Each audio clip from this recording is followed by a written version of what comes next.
벌써 재택근무 6개월 차. 프리랜서로 전향한 작년부터 삶은 완전히 달라졌어요. 웹개발 일은 겉보기엔 멋있어 보일지 몰라도 현실은 모니터 앞에 꼼짝없이 붙박여 코딩만 하는 지루한 작업의 연속이었어요. 문제는 잦은 야근 탓에 생활 패턴이 완전히 망가졌다는 거였죠.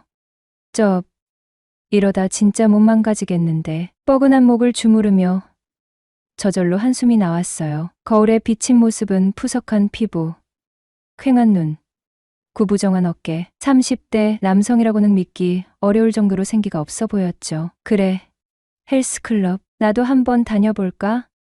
좀 더 알찬 하루를 보내고 싶어 일부러 오전 9시 타임으로 헬스장을 끊었어요. 헬스장에 가보니 그 시간대는 도통 아이들을 학교에 보낸 가정주부들이 많더라고요. 젊은 여성들도 간혹 보였는데 대부분 대학생이거나 저처럼 프리랜서 아니면 집에서 여유롭게 지내는 듯한 사람들이었죠. 그날도 헬스장은 평소처럼 여자들로 북적였어요. 강사의 지도에 따라 반복 운동을 하다가 잠시 쉬려고 일어섰을 때 러닝머신 위에 올라가 있는 한 여자가 눈에 띄었어요. 편안한 티셔츠에 검정 레깅스를 입었는데도 그녀의 육감적인 뒷모습은 웬만한 외국인 피팅 모델과 견주어도 될 만큼 아우라가 느껴졌죠. 그때부터 자꾸 눈길이 갔어요. 언제 또 이런 눈 호강을 할 수 있을까 싶었죠.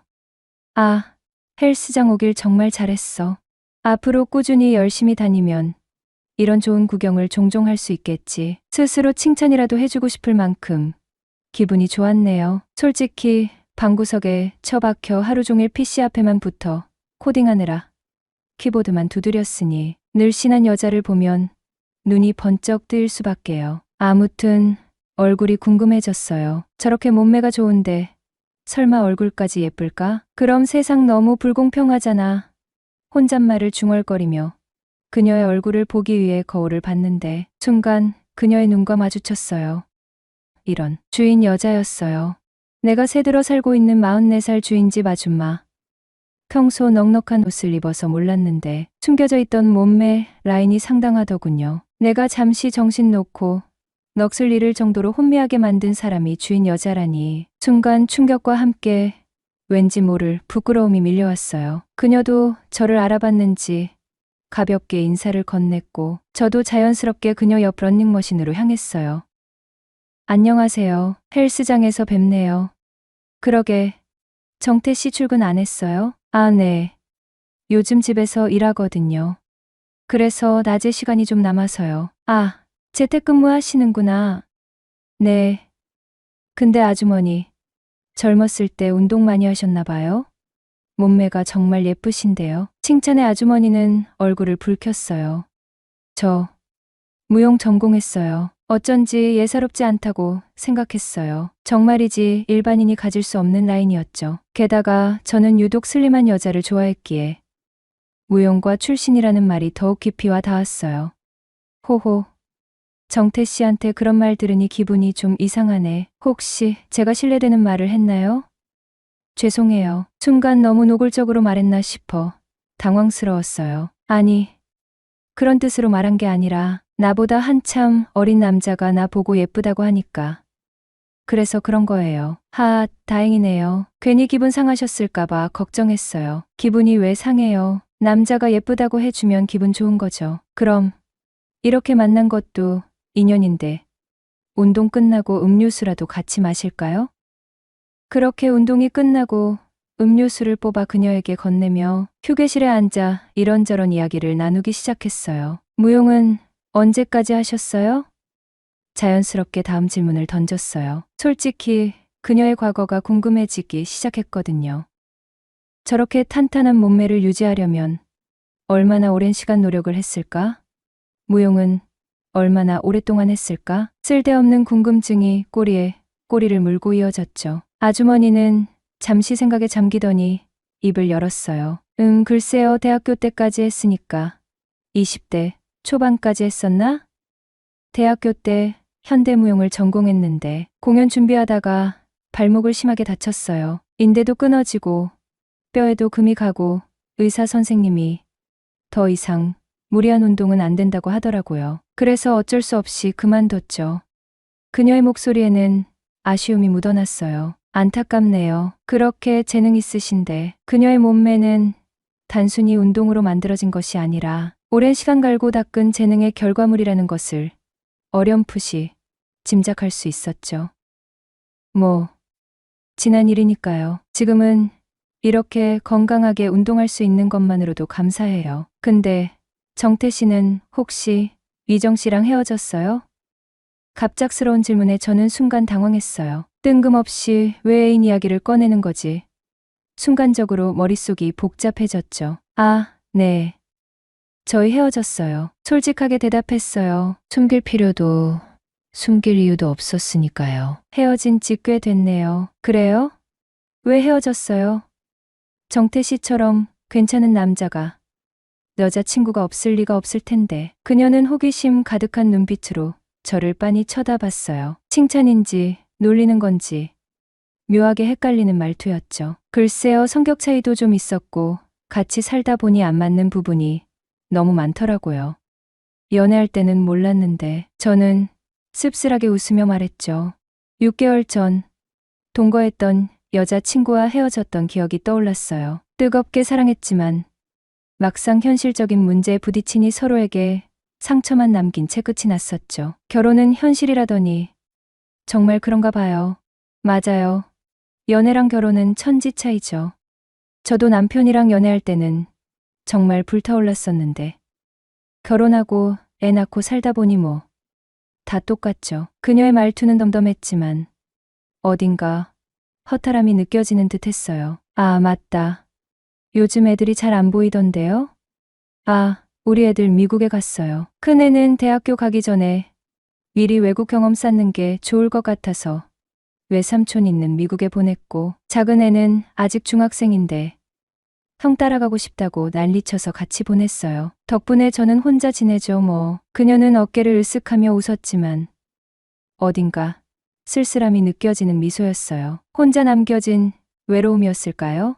아, 자녀분들이 다 미국에 그럼 혼자 지내시는 거예요? 네, 덕분에 자유시간은 많아졌죠. 그래서 헬스클럽도 다니고 취미생활도 하고 혼자 사는 것도 나름 괜찮아요. 우린 운동이나 열심히 해요.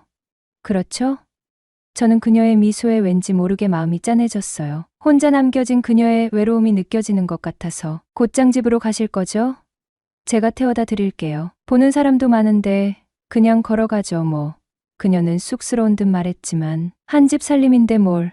어때서요? 너스레를 떨며 조수석 문을 열어드렸죠. 그녀는 잠시 머뭇거리다 결국 차에 올라탔어요. 아까 칭찬, 농담 아니었어요. 몸매가 정말 예술이시던데요. 꾸준히 관리하시는 게 쉽지 않으셨을 텐데 헬스장 남자들이 전부 다 쳐다보는 것 같던데요. 쑥스러움을 무릅쓰고 다시 한번 칭찬을 건넸어요. 농담이 너무 지나치다. 그녀는 얼굴을 붉히며 웃었고 나는 정태 씨 몸이 훨씬 더 멋있던데.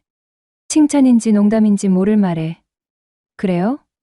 하하. 어색하게 웃는 사이 어느새 집 앞에 도착했어요. 그녀를 먼저 내려주고 차를 대고 돌아왔는데 웬걸 그녀가 현관문 앞에서 저를 기다리고 있는 거 있죠. 볼 일이라도 있으세요? 아니, 차 태워줘서 고마워서요. 조금 있으면 점심시간인데 식사하셔야죠. 가서 혼자 차려 먹어야죠. 이런, 혼자 드시려고요? 그녀는 안쓰러운 표정을 지으며 네, 배달시켜 먹든지 라면 끓여 먹든지 해야죠. 제 대답에 이구, 그럼 저희 집에서 같이 드실래요? 저도 혼자 먹기 싫은데 같이 먹죠. 뜻밖의 제안에 순간 머릿속이 하얘지는 기분이었어요. 그래도 될까요? 여자가 집으로 들어오라는 말은 반 이상 승낙의 의미인 거 아닐까요? 그것도 혼자 사는 여자가 혼자 사는 남자를 집으로 초대하다니. 여자친구와 헤어진 지 벌써 6개월이 넘었으니 그동안 집 안에서만 틀어박혀 집돌이 생활을 하느라 사람 구경조차 쉽지 않았어요. 그런데 헬스클럽 등록 3일 만에 뜻밖의 행운들이 쏟아지는 듯했죠. 오전에 헬스장에서 눈 호강 실컷 하고 이젠 점심까지 차려준다니. 나이 차이가 15살이나 나는 아줌마였지만 평소 슬림한 여자를 이상형으로 생각해왔던 저에게 그녀는 충분히 매력적인 이성으로 느껴졌어요. 약속 시간 맞춰 아주머니 집 초인종을 눌렀어요. 들어와요. 문 열려 있어요. 현관문은 활짝 열려 있었고 그녀의 집은 생각보다 훨씬 깔끔했어요. 왔어요?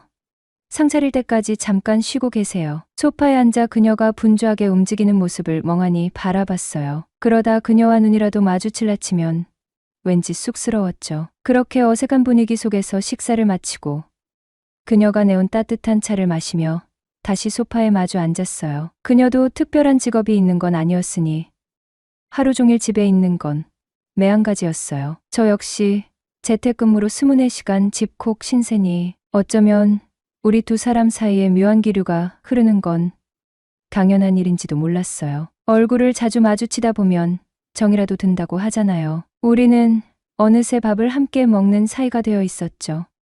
정확히 말하면 아주머니가 늘 제 끼니를 걱정하며 밥을 차려주는 천사표, 집주인과 밥 잘 얻어먹는 세입자의 관계였지만요. 현관 비밀번호까지 공유할 정도로 아주머니 집을 제 집처럼 드나들게 되었죠. 하루에 2번은 기본.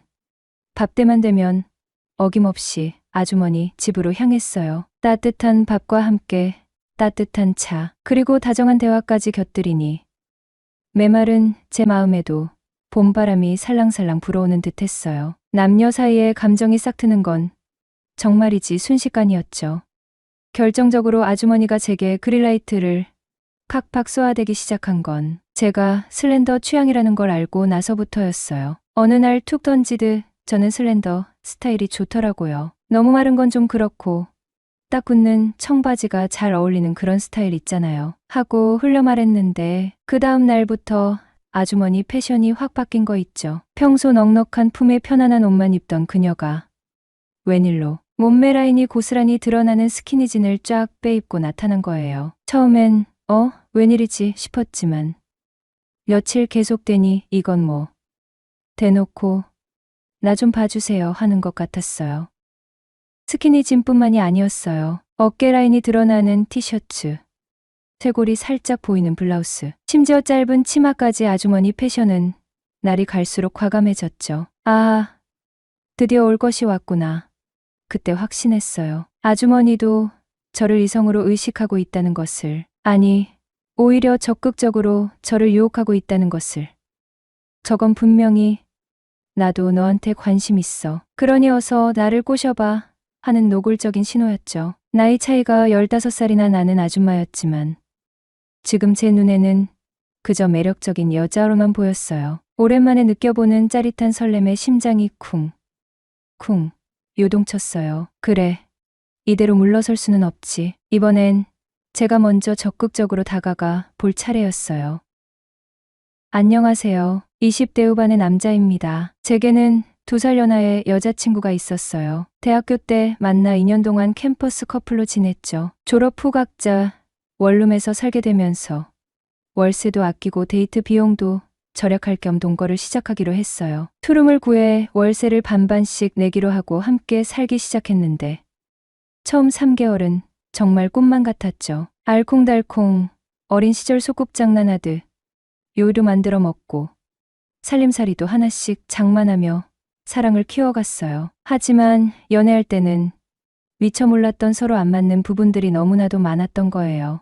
특히 미정이는 저에 비해 지나치다 싶을 정도로 깔끔을 떨었어요. 방바닥에 머리카락 하나만 떨어져 있어도 버럭 화를 내며 네 눈에는 저게 안 보여? 라고 소리치기 일쑤였죠. 특히 화장실에서 소변 볼 때 서서 보지 말라고 얼마나 잔소리를 하던지 결국 앉아서 볼 수밖에 없었어요. 그런데 꼭 새벽에 화장실 갈 때는 잠결에 저도 모르게 서서 보리를 보곤 했고 다음 날이면 어김없이 난리가 났죠. 그렇게 잦은 다툼 끝에 결국 여자친구와 헤어지고 나니 갑자기 현타가 시게 왔네요. 그때부터 회사를 그만두고 재택근무를 하며 프리랜서로 지내게 되었어요. 어느 날 친구들과 술 한잔하고 밤 10시가 조금 넘어서 집에 돌아왔는데 301호 주인 아줌마가 다급한 목소리로 저희 집 문을 두드리는 소리가 들렸어요. 정태 씨, 집에 들어왔어요? 나 3층 주인 아줌마예요. 아줌마는 볼수록 묘한 매력이 있었어요. 눈빛 하나, 표정 하나 특별한 건 없었지만 나이 먹고 오랫동안 혼자 살아서 그런지 묘한 음기 같은 알 수 없는 기운이 느껴졌죠. 그리고 어릴 적부터 다져진 몸매 하나만큼은 상상 이상으로 끝내주었고요. 정태 씨, 우리 집 세탁실 수도꼭지에서 물이 질질 새는데 어떡하노. 꼭지를 아무리 잠가도 옆으로 물이 계속 새는데 큰일이다. 아줌마는 마치 가랑비라도 맞은 듯 머리부터 발끝까지 여기저기 조금씩 젖어 있었어요. 제가 집에 돌아오기를 얼마나 애타게 기다렸는지 저를 보자마자 구세주처럼 말똥말똥 쳐다보더군요. 일부러 내가 올 때까지 기다렸던 것 같았지만 어떻게 나오나 싶어 궁금하기도 기대가 되기도 하여 모른 척했죠. 왜냐하면 굳이 내 앞에 젖은 상태로 나타날 이유가 없잖아요. 정태 씨, 공대 나왔다고 해서 혹시나 고칠 수 있나 싶어서. 이 밤에 사람을 부를 수도 없고 좀 도와줄래? 3층에 올라가 보니 정말 수도꼭지가 잠겨 있는데도 패킹이 오래되어 사갔는지 옆으로 물이 질질 새고 있었어요. 저는 다시 2층 저희 집으로 내려가 플라이어 연장을 챙겨 3층으로 올라갔고 다이소에 가서 5,000원짜리 수도꼭지를 사와서 교체하고 세탁기와 호스를 다시 연결해 줬더니 신기하게도 물이 새는 게 완전히 멈췄어요. 어머, 정태 씨 너무 멋지다. 이 밤에 사람 부를 수도 없고 또 출장 아저씨 불렀으면 출장비도 따로 줘야 했을 텐데. 너무 고마워. 시간이 좀 늦긴 했는데 혹시 출출하면 우리 집에서 라면이라도 하나 먹고 갈래? 그러더니 아줌마는 갑자기 아이고, 내 정신 봐라. 옷이 다 젖었네. 잠시만 기다려봐요. 옷 갈아입고 금방 나올 테니. 나는 라면을 먹고 간다고 대답도 안 했는데 주인 아줌마는 너무 고맙다면서 뭐라도 대접해야 한다며 거실 소파에 앉아 잠깐만 기다려 달라고 했어요. 마침 술을 마시고 들어와서인지 얼큰하고 시원한 게 당기던 차에 라면이나 얻어먹고 집에 가서 한숨 푹 자야겠다는 생각으로 소파에 앉아 TV를 보며 기다렸죠. 그런데 옷을 갈아입으러 들어간 안방 문이 살짝 열려 있는 게 아니겠어요? 안방에서 왔다 갔다 하는 모습이 희미하게 눈에 들어왔죠. 일부러 문을 열어놓았겠지 하는 야릇한 생각이 들면서 왠지 모르게 심장이 쿵쾅거리기 시작하더군요. 그날 이후 주인 아줌마는 하루에도 몇 번씩 저희 집에 찾아와 떡이랑 과일, 어쩔 때는 제과점에서 파는 빵이나 던킨, 도너츠 같은 것도 가져다 주시고 종종 마주칠 때에는 따라와 보라면서 자기 집에 데려가 저녁을 차려주기도 했어요. 그리고 맛있는 반찬은 따로 챙겨서 주기도 했고요. 거의 일주일에 최소 서너 번은 주인 아줌마가 먹을 것을 챙겨주셨네요. 저로서 마다할 이유가 없었죠. 나이차가 나긴 해도 나름 이성으로 좋은 감정을 가지고 있었으니깐요. 아줌마, 늘 챙겨주셔서 너무 감사해요. 뭐라도 보답을 해야 하는데 늘 얻어먹기만 해서 죄송하네요. 그랬더니 아줌마가 웃으며 뭐 고마우면 몸으로 때우면 되지 라고 농담을 건네는 거 있죠. 그러면서 아줌마 건물은 9세대밖에 안 되는 자그마한 건물이라 따로 전문 관리를 맡기기도 어중간하고 10년 다 되어가는 건물이라 그런지 여기저기 남자 손이 많이 필요하긴 하다며 부탁을 하더군요. 네. 아줌마, 서로롭고 지내면 좋죠. 필요할 때 말씀해 주시면 제가 할 수 있는 선에서 얼마든지 도와드릴게요. 그렇게 저는 매번 얻어먹는 게 미안해서 건물 관리인을 자처하며 간단하게 수리할 수 있는 것 정도는 도움을 주기 시작했어요. 그러면서 아줌마와 더 많이 부딪히게 되었고 평일 저녁은 아줌마 집에서 얻어먹는 날이 많아졌죠. 그러던 어느 날 회사에서 간만에 회식이 있어 술 한잔하고 밤 11시가 다 되어갈 때쯤 집에 들어오는 길에 3층에서 내려오는 주인 아줌마와 마주쳤어요. 아줌마, 어디 다녀오시는 길인가 봐요. 주인 아줌마는 평소와는 다르게 예쁘게 화장까지 하고 옷도 신경 써서 차려입으니 평소와는 전혀 다른 사람처럼 보였어요. 아줌마 오늘따라 엄청 예쁘시네요. 아줌마도 술을 한잔하고 들어오는 길인지 얼굴에 발간 홍조가 올라와 있었어요. 정태 씨 방금 뭐라고 했어? 내가 술에 취해 잘못 들었나 싶어. 다시 한번 아줌마 오늘따라 더 예쁘시다고요. 라고 말했죠. 아줌마는 저를 빤히 보더니 정태 씨 눈에는 내가 정말로 예뻐 보여? 나는 정태 씨가 날 여자로도 안 보는 줄 알았는데 아무튼 예쁘다는 소리를 들으니 기분이 너무 좋네. 기분도 좋은데 우리 집 가서 한 잔 더 할까? 3년 전에 담아놓은 더덕주 있는데. 그날 아줌마 말에 생각할 겨를도 없이 좋아요. 라는 대답이 저절로 튀어나왔어요. 그날 밤 아줌마 집에서 더덕주를 기울이며 한 잔 두 잔 술잔을 주고받다 보니 점점 취기가 올라왔고 서로에게 듣기 좋은 말들이 오가기 시작했어요. 아줌마, 저 혼자 산다고 늘 이것저것 챙겨주시고 제대로 된 보답을 해드려야 하는데. 그러자 아줌마는 술기운에 살짝 풀어진 목소리로 직설적으로 말했죠. 나한테는 지금 당장 남자가 필요한데 정태 씨가 도와줄 수 있겠어? 순간 정신이 번쩍 들면서도 묘한 설렘이 느껴졌어요. 저야 뭐 아줌마만 좋다면 뭐든지 오토콜이죠? 라고 얼떨결에 대답해 버렸죠. 어쩌죠? 전 여자친구 미정과 헤어진 후 다시는 누군가에게 쉽게 마음을 줄 수 없을 거라고 생각했는데 주인 아줌마를 만나고 난 후부터는 모든 게 달라지게 되었어요. 그렇게 시작된 아줌마와의 관계는 제 삶을 완전히 바꿔놓았어요. 전 여자친구 미정은 늘 저에게 무언가를 요구하고 조금이라도 마음에 안 들면 질책하며 제가 잘못했다는 말이 나올 때까지 말다툼을 이어갔죠. 깔끔함을 넘어 결벽증에 가까운 그녀의 성격은 숨막힐 때가 많았어요. 하지만 아줌마는 달랐어요. 언제나 저를 먼저 생각해주고 제 의견에 맞춰주고 세심하게 챙겨주는 스타일이었죠. 마치 오랜 친구처럼 편안했고 연인처럼 따뜻했어요. 특히 잠자리는 난생 처음 겪는 일들이 많았네요. 미정과는 상상조차 할 수 없었던 아줌마와의 열정적인 밤들은 매번 저를 새로운 세계로 인도하는 듯했죠. 아, 이런 것도 다 있구나. 사랑받는다는 게 이런 느낌이었구나. 이래서 결혼할 때 여자 잘 만나야 된다고 하는구나. 예전엔 여자는 예쁘면 그만이라고 생각했던 철없던 시절도 있었지만 아줌마를 만나면서 깨달았어요. 결국 중요한 건 겉모습만이 아니라는 것을요. 성격, 생활 방식, 그리고 무엇보다 중요한 속궁합까지 모든 것이 조화롭게 맞아떨어져야 진정으로 행복한 관계를 맺을 수 있다는 것을요. 아줌마와의 관계는 제게 진정한 사랑의 의미를 가르쳐 주었고 앞으로 어떤 사랑을 해야 할지, 어떤 사람과 함께 인생을 만들어 가야 할지 명확하게 알게 해주었어요. 아줌마를 정리해야 한다는 생각은 하지 않아요. 오히려 아줌마와 함께 만들어갈 앞으로의 날들이 기대될 뿐입니다. 사랑은 예기치 않은 순간에 예기치 않은 사람에게 찾아온다.